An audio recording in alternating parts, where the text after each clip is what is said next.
बहुत सारे ऐसे कैंडिडेट हैं जो केंद्रीय विद्यालय में सिलेक्ट नहीं हो सके। केवीएस में ना तो डीएसएस में हो जाएगा।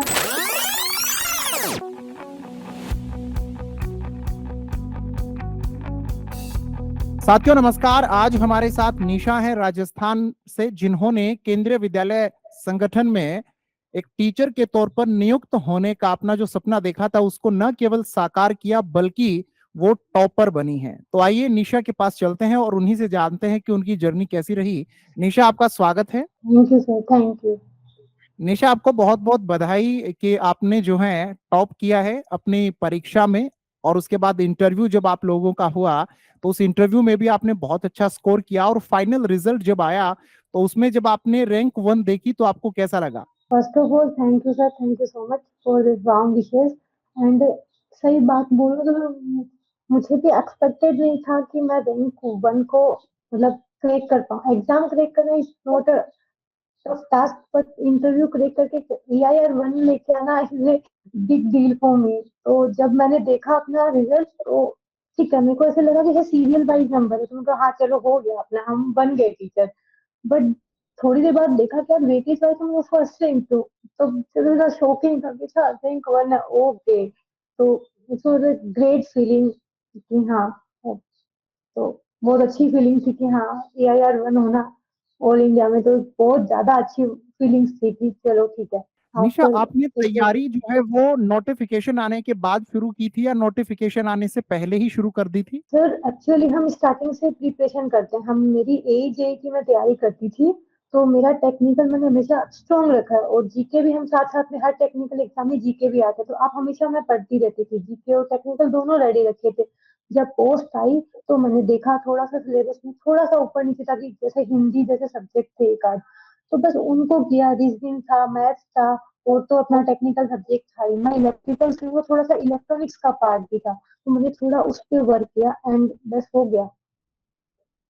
बट निशा, ऐसे नोटिफिकेशन आने के बाद जो आपका एक्सपीरियंस हम्म, रहा तैयारी करने का, और उसके बाद में फिर आपने जो है एआईआर 1 भी आपने प्राप्त की है, तो उसके बाद आप क्या कहना चाहते हैं कि नोटिफिकेशन आने के बाद तैयारी करनी चाहिए कैंडिडेट्स को, या नोटिफिकेशन आने से पहले ही तैयारी करनी चाहिए? सर डेफिनेटली नोटिफिकेशन आने से पहले ही तैयारी अगर आप रखोगे तो नोटिफिकेशन आने के बाद आप उन चीजों को बस सिर्फ रिवाइज करोगे, ताकि आप एआईआर 1 या कोई भी रैंक को हासिल कर सके। 1 मिनट में कोई भी रैंक नहीं आता है कि आपने 2 महीने प्रिपरेशन किया एंड देन आपकी रैंक अगर आपका सिलेक्शन हो गया। इतना इजी सिलेक्शन नहीं है, आजकल बहुत अच्छा कंपटीशन है, टफ कंपटीशन है, तो उसके लिए आपको पहले से प्रिपेयर होकर चलना पड़ेगा ताकि आप एक अच्छी रैंक ला सके। निशा, जब आप तैयारी कर रहे थे तो तैयारी के दौरान सबसे ज्यादा दिक्कत आपको कौन से सब्जेक्ट में आ रही थी, या फिर सारे सब्जेक्ट आपको सर आसान लग रहे थे? नहीं नहीं सर, सारे सब्जेक्ट आसान नहीं लग रहे थे। वैसे जो मेरा सब्जेक्ट है उसमें मुझे मशीन, इलेक्ट्रिकल मशीन नाम से हमारा एक सब्जेक्ट होता है, मुझे बहुत डिफिकल्टीज होती थी उस सब्जेक्ट को लेके, क्योंकि कुछ कंसेप्ट कुछ बोले न्यूमेरिकल्स नहीं होते, कभी कंसेप्ट के क्वेश्चन गलत हो जाते थे, तो उसमें थोड़ा सा मेरे को बहुत होता था उसमें। और मेजरमेंट एक सब्जेक्ट उसमें थोड़ा सा मैं दिक्कत, वर्ड्स या जो बोले कि थ्योरी में नहीं समझ पाती थी, तो उससे फिर मेरे न्यूमेरिकल थोड़ी स्टार्टिंग में गलत होते थे। उन दो सब्जेक्ट में मेरे को काफी प्रॉब्लम रही है।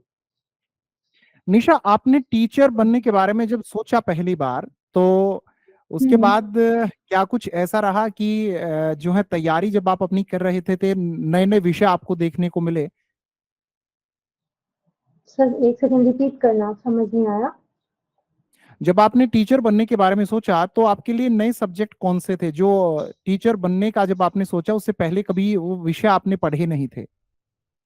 हाँ सर, जैसे हमारे जो केवी का एग्जाम हुआ था वो मैंने इलेक्ट्रॉनिक्स की ब्रांच के बेस पे था। इलेक्ट्रिकल के सब्जेक्ट तो बहुत कम थे, उसमें मेनली पोर्शन इलेक्ट्रॉनिक्स का था। तो मेरे को थोड़ा मेरा सब्जेक्ट करके इलेक्ट्रॉनिक्स ऑलमोस्ट सब्जेक्ट करने चाहिए थे। जैसे कम्युनिकेशन स्पेशली हो गया तो वो मुझे पढ़ने चाहिए, वो पढ़ने होते, वो मैम हमारे पहले नहीं आते हैं और एग्जाम में ए के एग्जाम में नहीं आते हैं वो सब्जेक्ट।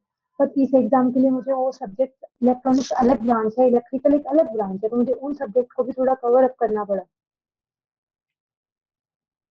जब आपने जी पेडागोजी पहली बार देखी तो उसे देख करके डर लगा था, या हम्म। फिर कॉन्फिडेंट थे कि हाँ कर लूंगी मैं पेडागोजी को? हाँ सर, थोड़ा तो स्टार्टिंग में ऐसे होता है कि यार ये सब तो हमने कभी हैंडल ही नहीं किया, ये सब एकदम न्यू था।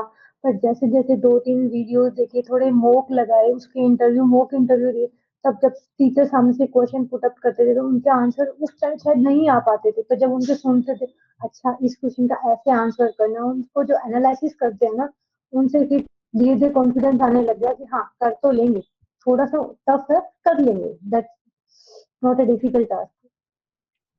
निशा, वर्क एक्सपीरियंस के तौर पे ही आपने ज्वाइन करने के लिए क्यों सोचा? इसके पीछे क्या रीजन है? सर इसके पीछे सर रीजन नहीं है, इसके पीछे यही है कि हमारी ब्रांच बाकी सब में क्या बीएड नेसेसरी होता है। बीएड बाकी ब्रांच, बाकी जो भी पोस्ट की केसेस की, उसमें सिर्फ बीएड नेसेसरी होता है। बीएससी बीएड एमएससी ये सब मारते, बीटेक का सिर्फ एक ही पोस्ट होता है, वो होता है वर्क एक्सपीरियंस का। दैट्स व्हाई मैंने बस फॉर्म फिल किया था, तो हो इसमें गया। जो टेक्निकल आपके सब्जेक्ट आए थे उनके लिए मोहित सर ने जो है आपकी प्रिपरेशन में काफी हेल्प की। तो हाँ मोहित सर सर, से बहुत जो आपको हेल्प। गाइडेंस मिली उसके बारे में आप क्या कहना चाहेंगे? हाँ सर, डेफिनेटली, क्योंकि मैंने हमेशा, जैसे कोविड के टाइम से मैं मोहित सर के टच में हूँ। मैंने उनके यूट्यूब वीडियोस, मैंने उनके पेड कोर्सेज, जो भी उनकी दिन में 4-5 क्लासेस तो हो ही जाती थी, यूट्यूब पे हो, ऐसे हो क्वेश्चन की हो, फिर थ्योरी का कोई टॉपिक हो गया, फिर पेड क्लास में होना, तो बहुत हेल्प होती है सर। मेरा स्पेशली जो आपने पूछा पहले क्वेश्चन कि वीक था, मशीन वीक था, पर जब से मैंने मोहित सर की मशीन पढ़ी तो मुझे समझ आया चीजें कि हाँ मशीन में कैसे क्वेश्चन करना है। अच्छा ओके, ये थ्योरी थी, हमें तो पता ही नहीं था। दैट्स वाई वो बहुत अच्छा पॉइंट था कि हाँ मैंने उनसे वो सब्जेक्ट पढ़ा तो मुझे वो बहुत सही सब्जेक्ट समझ में आने लग गया, एंड देन में से क्वेश्चन भी बनने लगे। और जब मैंने केवीएस के पेपर की प्रिपरेशन की, तब भी सर ने क्लासेस लगाई थी, यूट्यूब पे भी लगाई थी, तो वो सब बहुत हेल्पफुल रहा। जब उन्होंने इलेक्ट्रॉनिक्स की जहाँ ब्रांच रही है, तो उसके सब्जेक्ट मुझे नहीं आते थे, उनका मेरे पास पहले बुक्स भी नहीं थे, तो सर के वीडियोस देख देख के मैंने वो क्वेश्चन थोड़ा और पढ़ा, तो वो बहुत हेल्पफुल रहा है कि हाँ बहुत ज्यादा इम्पोर्टेंट है। आप सर की क्लासेज अगर आप लेते हो तो आपके लिए बहुत इजी हो जाएगा हर एक सब्जेक्ट को टैकल करना। राइट। ओके। निशा, मैं एक चीज यहाँ पे पूछना चाहूंगा कि हम्म, रिसेंटली आपका सिलेक्शन हो गया है, अभी आपकी ज्वाइनिंग भी आ चुकी है जहां तक है। हाँ तो जी। पॉइंट ये आता है कि जो स्टूडेंट्स आने वाले समय में केवीएस के इस पोस्ट के लिए या केवीएस की किसी भी पोस्ट के लिए, चाहे टीजीटी हो या पीजीटी हो, कोई भी पोस्ट, अगर उसके लिए प्रिपेयर हम्म, करना चाहते हैं, तो उनको क्या दिमाग में अभी से माइंडसेट बनाना चाहिए? क्या उनको लगना चाहिए कि उनको क्या इस टाइम पे करना चाहिए? क्या कैसे उनके लिए मॉक्स हेल्पफुल रहेंगे? कैसे उनके लिए कोई कंटेंट हेल्पफुल रहेगा? सर फर्स्ट ऑफ ऑल मैं बोलना चाहूंगी कि आप किस भी सब्जेक्ट के लिए आप प्रिपरेशन कर रहे हैं, आप वो सब्जेक्ट को बहुत स्ट्रॉन्ग रखें।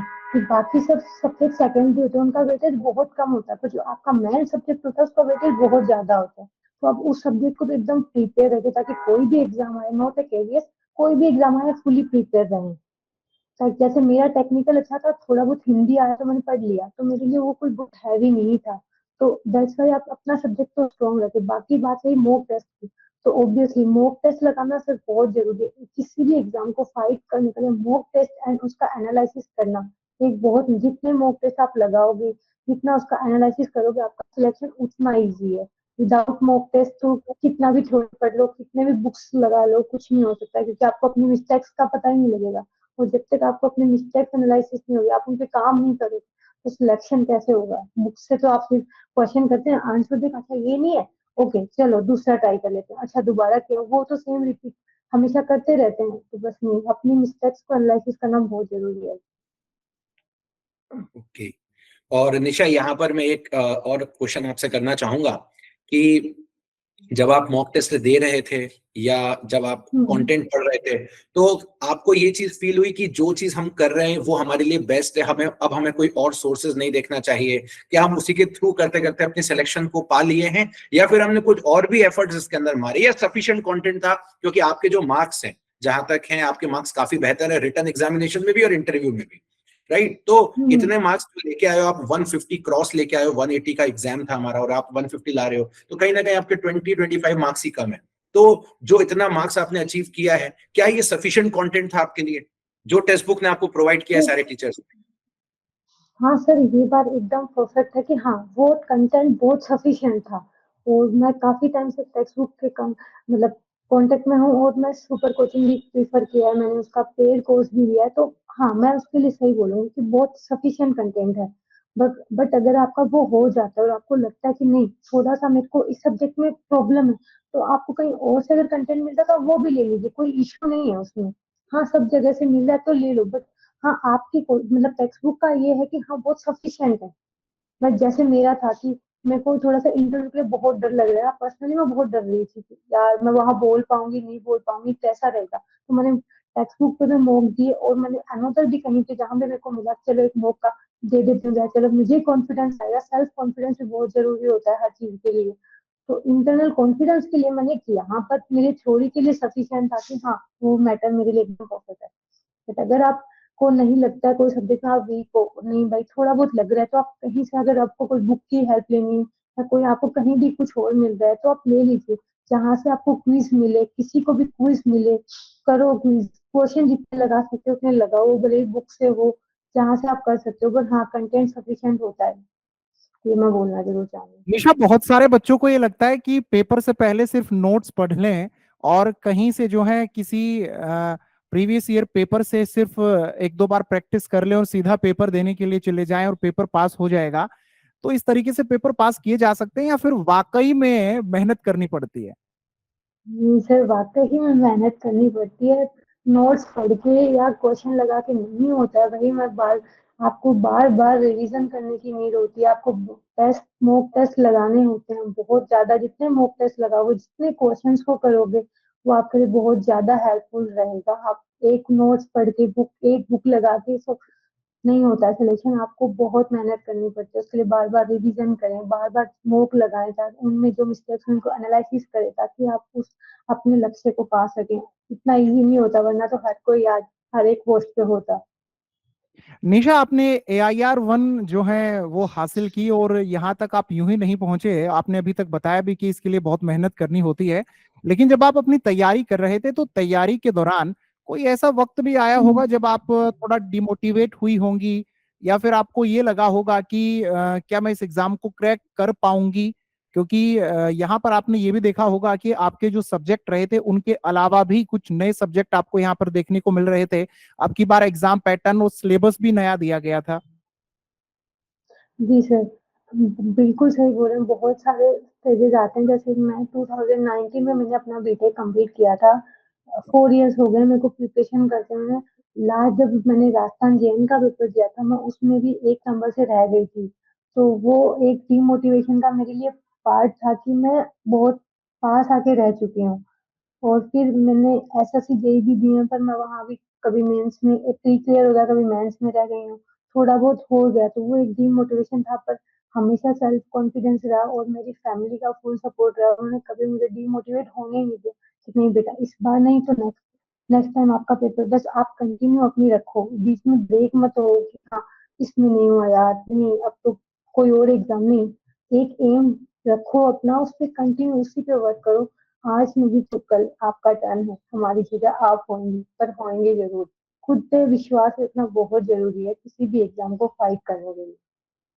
निशा, आपने यहाँ फैमिली सपोर्ट का जिक्र किया है, तो जो हमारे वो सभी साथी जो अभी तैयारी कर रहे हैं, जो आपकी तरह फ्यूचर में हम्म। टीचर बनेंगे और अलग अलग शिक्षा विभाग में जाकर के काम करेंगे, तो फैमिली के सपोर्ट को लेकर क्या आप अपनी ओर से उन्हें कुछ बताना चाहें? हाँ सर, क्योंकि मेरे हर डिसीजन या मेरे हर किसी भी महीने जो भी मैंने कोई काम किया, मैंने कोई डिसीजन, तो मेरी फैमिली मुझे सपोर्ट हमेशा किया। तो आप अगर आपकी फैमिली आपके लिए सपोर्टिव होती है, तो आप एक मतलब थोड़ा डीमोटिवेशन या कभी कुछ भी मन में नेगेटिव थॉट्स आए माइंड में या कुछ भी हो, तो आपको फील नहीं होता है। पर अगर फैमिली का थोड़ा सपोर्ट ना मिले, तो थोड़ा सा आपको डिमोरलाइजेशन हो जाता है कि नहीं यार क्या करूंगी। पर अगर आप मन में सोचो ना, तो सेल्फ कॉन्फिडेंस रखो कि चलो कोई बात, इस बार मैंने मम्मी पापा को निराश किया तो नहीं, अगली बार मैं उन्हें खुश करके रहूंगा। अगली बार इतनी अच्छी रैंक लाऊंगा कि जो इतने सालों उन्होंने मुझ पे विश्वास दिखाया, मुझे उसको करके पूरा दिखाना है कि नहीं, आपका बेटा है, आपकी बेटी बहुत अच्छे काम करती है, ऐसे नहीं है। निशा, आपने तो केंद्रीय विद्यालय संगठन में टीचर के तौर पर जो है अपने आप को शामिल कर लिया है। पहले आपने रिटन एग्जाम क्रैक हम्म। किया, फिर आपने इंटरव्यू क्रैक किया और फाइनल लिस्ट में सभी ने देखा, पूरे भारत देश ने देखा कि आप वर्क एक्सपीरियंस टीचर के तौर पर AIR 1 रैंक प्राप्त की हैं, लेकिन हर कोई तो आपकी तरह रैंक लेकर नहीं आ पाया है। वो सभी कैंडिडेट जो सिलेक्ट नहीं हो सके फाइनल लिस्ट में, जिनका नाम नहीं है, अब वो कौन से एग्जाम की तैयारी कर सकते हैं? सर अभी जैसे टीचर में पोस्ट था तो टेक्निकल आपने डेफिनेटली पढ़ा होगा। तो उसके बाद अभी एक एग्जाम हो चुका है एसएससी जेईई 2023। तो उनकी बहुत लोगों ने उसका पेपर दिया होगा। अभी आगे भी आने वाले डीएसएससी जेईई आता है, बहुत सारे वापस एसएससी जेईई आ जाएगा। टेक्निकल राजस्थान जेईई, जैसे मैं राजस्थान से बिलोंग करती हूँ, तो राजस्थान जेईई, यूपीपीसीएल जेईई, बहुत सारे पोस्ट आते रहते हैं टेक्निकल बच्चों के लिए। तो वो कोई भी एग्जाम दे सकते हैं। अगर आपका खुद का सब्जेक्ट स्ट्रॉन्ग है तो आप कोई भी एग्जाम फाइट करने के लिए आप हमेशा रेडी रहोगे। तो मैं बोलना चाहूंगी कि आप बस आप प्रिपरेशन कंटिन्यू रखें, जिसमें ब्रेक ना आने दें, ताकि जब भी कोई एग्जाम आए आप उसके लिए रेडी रहें। कोई भी स्ट्रीम से हो आप, इंग्लिश, हिंदी, सोशल साइंस, कोई भी स्ट्रीम से अगर आप एज अ टीचिंग के लिए जाना चाहते हैं तो सेवरल एग्जाम्स आपके लिए निकलते जा रहे हैं और आप उनके बस उनके लिए निकलते फाइट। रहेंगे, फाइट करनी पड़ेगी, मेहनत करनी पड़ेगी। हाँ कि हाँ, बस पढ़ना है। निशा, पेडागोजी जो होता है ना, वो बच्चों को बहुत ज्यादा डराता है, क्योंकि वो स्कूल के दिनों में भी उन्होंने पढ़ा नहीं होता है, कॉलेज के दिनों में भी हम्म। पेडागोजी उनके लिए एक नया सब्जेक्ट रहता है, और एग्जाम में तो उनके लिए ये बड़ा डरावना सा सब्जेक्ट हो जाता है। तो पेडागोजी की प्रिपरेशन जो है वो आपने कैसे की? हमारी ओर से जो भी आपके लिए मटेरियल अवेलेबल था, टेक्स्ट बुक की ओर से, सुपर कोचिंग की टीम की ओर से, आपको कितनी हेल्प मिली पेडागोजी की तैयारी में?